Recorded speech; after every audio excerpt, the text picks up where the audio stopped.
The Universal Combat Index was the most complete record of warfare in the known galaxy. For 3 million years, the archivists of Aura had watched and recorded how every spacefaring species fought their wars. They were neutral observers, belonging to no alliance and taking no sides. Their only purpose was to document, to study, and to understand. The index contained entries on over 12,000 species. Each entry described weapons, ships, soldiers, and tactics. The OWL had their plasma lances that could cut through any armor. The used gravity fields to crush their enemies. The Massive had skin made of living crystal that simply absorbed weapons fire. Every species had something that made them dangerous in their own way. Senior Archivist 9 had worked for the Index for 400 years. They had documented 17 new species during their career. The process was always the same. First, study the species' history. Second, catalog their weapons and technology. Third, observe their military structure. Fourth, write the entry and submit it for review. It was routine work, and 9 was very good at it. When humanity made first contact with the galactic community, 9 was assigned to create their entry. The initial reports suggested this would be simple. Humans came from a small planet called Earth in a quiet corner of the galaxy. They had only recently developed faster-than-light travel. Their technology was adequate but nothing special. Their soldiers were physically weak by galactic standards, requiring constant life support and protective equipment. There seemed to be nothing remarkable about them at all. 9 began with the standard procedure. They requested access to human historical records and military databases. The humans were surprisingly open about sharing this information. They seemed almost eager to explain their history of warfare to the galactic community. The archivists started reading, expecting to find the usual patterns. Every species in the index followed roughly the same path. They developed weapons. They built armies. They fought their enemies with those weapons and armies. The side with better weapons or more soldiers usually won. It was simple and logical. But as 9 read through human history, they began to encounter things that did not fit the pattern. Strange concepts that had no equivalent in the index. Words and ideas that the translation software struggled to explain. The first word that confused them was feint. A feint was when a military force pretended to attack in one direction but actually attacked in another. 9 read the definition several times. Why would anyone pretend to attack? Either you attacked or you did not. The concept made no sense. Then came disinformation. This was when one side deliberately spread false information to confuse their enemy. 9 checked the translation 3 times. The humans were saying that they lied to their enemies. They created fake reports, fake orders, fake intelligence. They made their enemies believe things that were not true. The archivists sat back in their chair and stared at the screen. In 3 million years of records, no species had ever done this. When two armies met, they fought. They did not try to trick each other. What would be the point? 9 continued reading, and the confusion only deepened. They learned about something called a false flag operation, where one side attacked their own people and blamed it on the enemy. They learned about propaganda, which was the use of stories and images to make people feel certain emotions. They learned about intimidation, which was making yourself appear more dangerous than you actually were. Every page brought new concepts that did not exist in the Universal Combat Index. 9 had never encountered anything like this before. These humans did not simply fight their enemies. They fought the minds of their enemies. They tried to confuse them, frighten them, and make them believe lies. The archivist requested a meeting with a human military historian named Dr. James. The meeting took place through a video link, with 9 in their office on Aura and Doctor in a building on Earth. I am having difficulty understanding some concepts in your military history, 9 began. Perhaps you can help clarify. Doctor smiled warmly. Of course, what would you like to know? I have read about something called psychological warfare. Can you explain this term? Certainly, the human said. Psychological warfare refers to actions designed to affect the mental state of the enemy.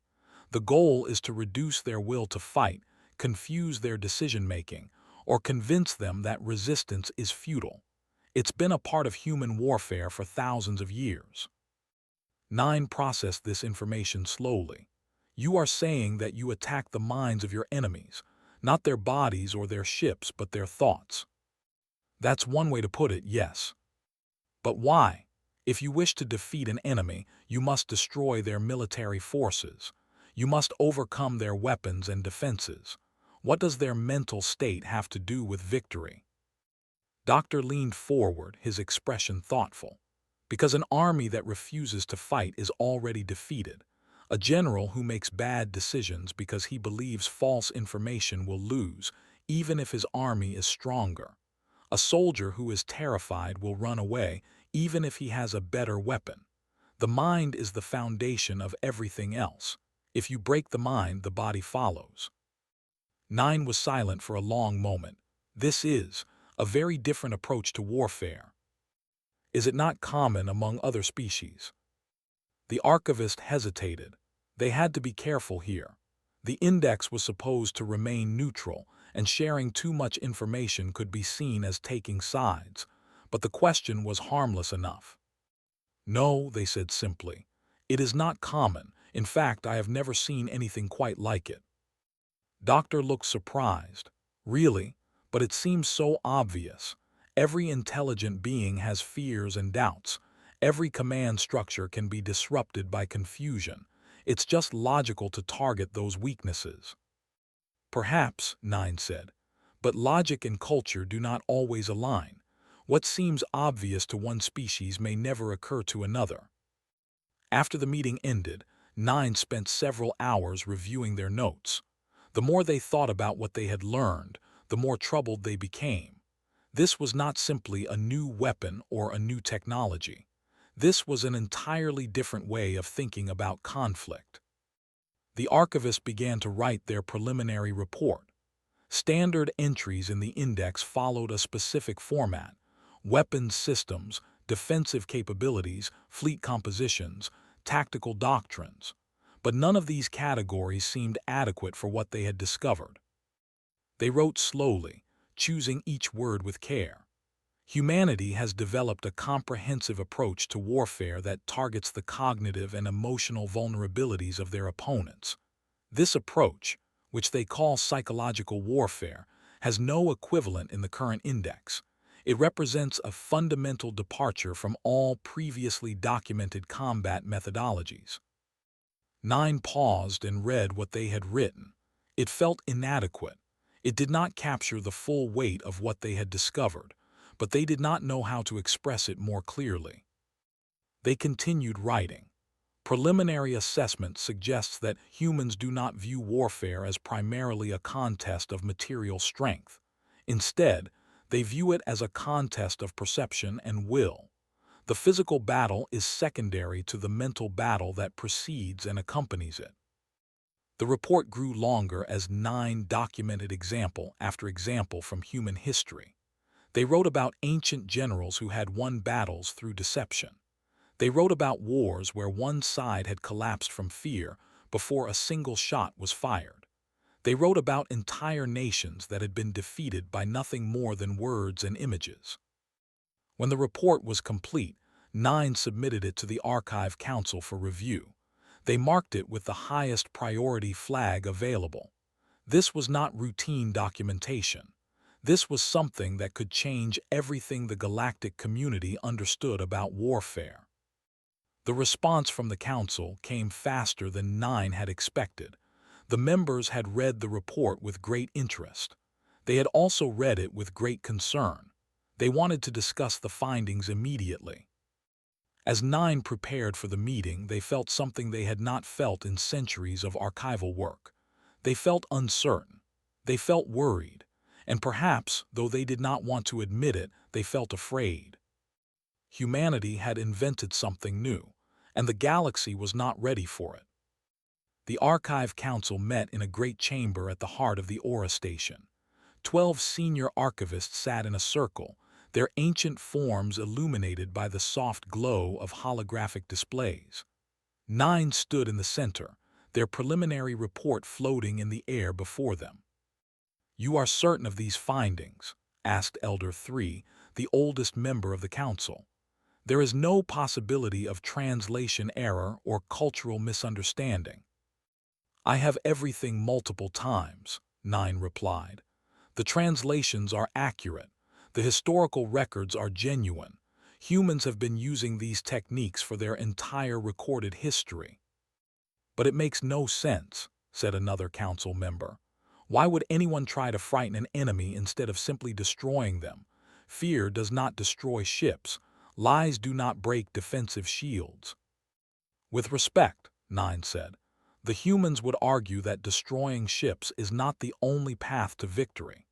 If an enemy fleet refuses to engage because they believe they are facing a superior force, the outcome is the same as if you had destroyed them in battle." The council members exchanged uncomfortable glances. This was a troubling idea, and it went against everything they had documented for 3 million years. Elder 3 spoke again. "We require a practical demonstration. These concepts are too abstract to assess properly. We must see them in action." 9 nodded. They had anticipated this request. "I believe that can be arranged. The humans have expressed willingness to participate in a controlled exercise." "And who shall we ask to serve as their opponents?" The question hung in the air. Whoever accepted this role would potentially be embarrassed in front of the entire council, but it was necessary for proper documentation. "The Dominion has volunteered," 9 said. "Their elite shock troops are considered among the finest conventional warriors in the galaxy. They are confident that they can defeat the humans through superior training and equipment." Several council members nodded approvingly. They were an excellent choice. If anyone could counter these strange human tactics, it would be them. The demonstration was arranged for the following cycle. A simulation chamber was prepared that could replicate any environment. The rules were simple. Each side would attempt to neutralize the other through whatever means they chose. Lethal weapons would be simulated but not actually harmful. The exercise would end when one side was unable to continue. They sent a force of 30 elite soldiers under the command of Eth, a veteran of 40 campaigns. The humans sent a team of 10 under Colonel Sarah. The numerical advantage was significant, and they were satisfied with the arrangement. Colonel had requested only one thing before the exercise began. She wanted 20 minutes to prepare her team. They granted this request, seeing no reason to deny it. What they did not know was that, during those 20 minutes, the humans had already begun their campaign. The exercise started at the appointed time. Eth ordered his troops to advance toward the human position in standard combat formation. They moved quickly and efficiently, covering ground with the precision that had made them famous throughout the galaxy. After 10 minutes, they had encountered no resistance. The area where the humans should have been was empty. Eth ordered his communications officer to scan for enemy signals. "Commander," the officer reported, "I am detecting multiple signal sources. They appear to be human communication traffic." "Can you locate them?" "The signals are coming from several different directions, at least 5 separate locations." Eth frowned. There were only 10 humans. Why would they split into 5 groups? It made no tactical sense, unless they were trying to create confusion. "Ignore the signals," he ordered. "Continue advancing toward the primary objective." His troops moved forward. 5 minutes later they found something. A cache of equipment hidden in a small building. Weapons, ammunition, supplies. It looked like the humans had abandoned it in a hurry. "They are fleeing," one of his officers said. "They know they cannot defeat us." Eth was not so sure. Something felt wrong. He ordered a closer inspection of the cache. The equipment was empty. The weapons had no power cells. The supply containers held nothing but rocks. It was all fake. Before Eth could respond, an explosion shook the building. Not a real explosion, of course, but a simulated one. 3 of his soldiers were marked as casualties by the exercise system. "Ambush!" someone shouted. The remaining soldiers scattered, looking for cover and returning fire at shadows they could not see. But there was no one there. The explosion had been triggered remotely. The humans were somewhere else entirely. Eth gathered his troops and regrouped. He was angry now. These tricks were undignified. Proper warriors should face each other in open combat. "New orders," he said through the communication system. "All units converge on my position. We will advance together in a single force." The response came immediately, but it was not what he expected. "Commander Eth, this is Unit 3. We have received conflicting orders. Command has instructed us to hold position." "I gave no such order. Converge on my position immediately." "But sir, the voice authentication matches your profile exactly. Are you saying someone else is issuing orders in your name?" Eth felt a chill run through him. "All units, disregard any orders that do not come directly from me in person. I repeat, in person only." But the damage was done. His troops no longer trusted their communications. Every order was questioned. Every instruction was doubted. The smooth coordination that had made them so effective was falling apart. Over the next 2 hours, the situation deteriorated further. Units reported seeing human soldiers in locations where no humans existed. 2 squads opened fire on each other after one received a false report that the enemy had infiltrated their ranks. A supply position was abandoned after a rumor spread that it was about to be surrounded. Eth tried to restore order, but every attempt was undermined. The humans seemed to know exactly what his troops feared and exactly how to trigger those fears. They were fighting an enemy they could not see, could not find, and could not understand. By hour 4, his soldiers were refusing to advance. They had lost 10 to the exercise and another 8 to friendly fire. The remaining 12 were huddled in defensive positions, waiting for an attack that never came. At hour 5, Eth made the decision to withdraw. His force was combat ineffective. There was no point in continuing. The exercise ended at hour 6. They had fired over 1,000 simulated rounds. The humans had fired fewer than a dozen. Colonel's team had won without ever engaging in direct combat. The Archive Council watched the replay in stunned silence. Elder 3 finally spoke. "What weapon did they use?" 9 shook their heads slowly. That is what Eth asked as well. Colonel's response was that she used no weapon at all. She said it was just tactics. The council sat in contemplation. 3 million years of documentation, 12,000 species, and none of them had ever imagined that warfare could be waged this way. "We must create a new category," Elder 3 said at last. "Something that captures what we have witnessed. The Universal Combat Index must be updated." 9 nodded. They had known this was coming, but they also knew that creating a new category would send ripples throughout the entire galactic community. Everyone would want to know what the humans had done, and everyone would want to know how to defend against it. If such a defense was even possible. The new entry in the Universal Combat Index was published 6 cycles after the demonstration. It was the first new category added to the index in over 1,000,000 years. The news spread across the galaxy faster than any official transmission could travel. The entry read, "Psychological Warfare Human Origin, a comprehensive suite of combat methodologies targeting cognitive and emotional vulnerabilities rather than physical ones. Includes but is not limited to strategic deception, morale disruption, information manipulation, fear exploitation, and perception management. First documented species of origin, Homo Sol 3. Note, no other species developed these techniques independently. Assessment, extreme threat classification." The reaction was immediate and intense.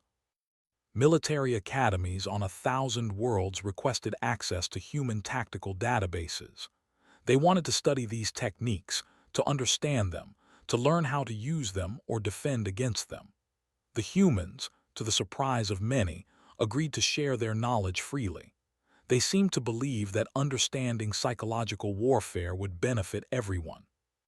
Diplomatic delegations began arriving at Earth in unprecedented numbers. Some came seeking alliances. They wanted humans on their side in case of future conflicts. Others came seeking assurances of non-aggression. They wanted promises that these techniques would never be used against them. The Al-Hegemony, who had built their empire through raw military force, quietly from 3 disputed border regions. The official reason was a strategic reallocation of resources. The unofficial reason was that human advisors had been spotted working with the species that occupied those regions. The Al did not want to discover what other tricks the humans might teach their enemies. Several species proposed banning psychological warfare entirely.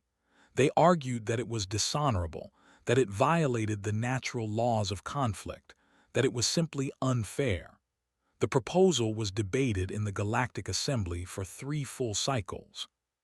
It failed, not because anyone defended psychological warfare as honorable or fair.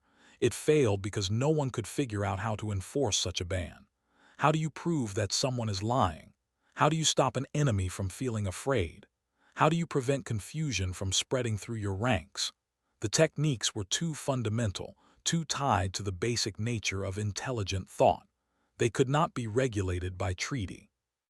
The humans watched all of this with a mixture of amusement and confusion. To them, psychological warfare was not something new or revolutionary. It was simply how wars had always been fought. The idea that other species had never thought of it seemed strange to them. Colonel Sarah was invited to address the Archive Council. She stood in the same chamber where the demonstration had been reviewed, facing the same 12 ancient faces that had watched the fall apart. "We have studied your entry in the Universal Combat Index," Elder 3 said. "It is comprehensive and accurate, but there is one question that remains unanswered." "What question is that?" "Why," the Elder said, "why did your species develop these techniques when no other species did? What is it about humanity that led you down this path?" Colonel was quiet for a moment. She seemed to be thinking carefully about her answer. "We have been at war with ourselves for as long as we can remember," she said finally. "Different nations, different religions, different ideologies, all human, all roughly equal in capability. We could not simply overpower each other. When your enemy is just as strong as you are, you have to find other ways to win." She paused, looking around the chamber at the alien faces watching her. Every human general has faced enemies who had the same weapons, the same training, the same resources. The only advantage you could gain was in the mind. If you could make your enemy doubt himself, hesitate at the wrong moment, believe something that was not true, you could win even when the odds were against you. "You are saying that psychological warfare developed because of your internal conflicts?" 9 asked. "Yes, we have been fighting ourselves for 10,000 years, maybe longer, and in all that time we have learned one thing above all else. The battle is won or lost in someone's head before the first shot is ever fired." The council members absorbed this information in silence. It was a disturbing thought. Humanity had not developed these techniques to fight external enemies. They had developed them to fight each other. And in doing so, they had become something far more dangerous than anyone had anticipated. After the session ended, 9 approached Colonel privately. There was one more thing they wanted to understand. "Your species has achieved faster-than-light travel," 9 said. "You have joined the galactic community. Your internal wars are behind you now. Why do you still practice these techniques?" Colonel smiled, but there was something sad in her expression. "Because we know something that the rest of the galaxy is only now learning," she said. "The universe is full of dangers, threats we cannot predict, enemies we have not yet met, and when those threats come, we want to be ready. Ready to fight. Ready to win, whatever it takes." 9 watched her walk away and thought about what she had said. The humans were not just warriors. They were survivors. They had survived each other, and now they intended to survive whatever else the universe might throw at them. The archivist returned to their office and opened the index entry on humanity. There was one final note to add, one that would be referenced in archive records for centuries to come. Species demonstrates unprecedented understanding of cognitive vulnerability due to extensive conflict. Recommend extreme caution in all negotiations. Humanity does not merely wage war. They wage war on the concept of certainty itself. 9 saved the entry and closed the file. The Universal Combat Index had over 12,000 spacefaring species. Each one had something that made them dangerous. But only one had learned to weaponize doubt. And that 9 realized might be the most dangerous weapon of all.